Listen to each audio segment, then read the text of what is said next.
je m'appelle Benjamin Briot et depuis plus de 6 ans maintenant, je tiens la chaîne YouTube Nota Bene. Nota Bene, c'est une émission d'histoire et le but du jeu, c'est d'intéresser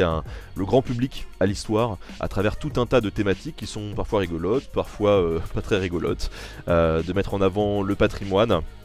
Et ça aussi bien auprès d'un public qui aime déjà l'histoire que d'un public qui n'y connaît absolument rien et qui de prime abord se dit ah, l'histoire c'est peut-être pas trop pour moi. Voilà, le but avec Nota Bene, c'est d'intéresser ces gens-là et je pense qu'on y arrive puisque là, après plus de 6 ans d'activité sur YouTube maintenant, on arrive à 1,5 million d'abonnés, ce qui est absolument incroyable parce qu'on n'aurait jamais pensé ça avant quand j'ai lancé l'émission. Se dire que 1,5 million de personnes suivent une émission d'histoire sur YouTube, ça semblait assez surréaliste et on est très content aujourd'hui avec tous les membres de l'équipe qui m'accompagnent dans cette aventure de pouvoir proposer des programmes d'histoire, de faire découvrir du patrimoine au public.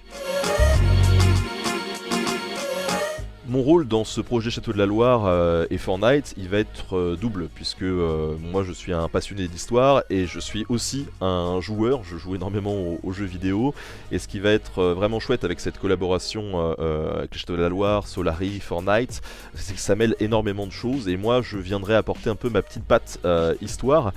pour raconter à travers des petites chroniques d'un quart d'heure l'histoire de ces châteaux et ce qu'ils représentent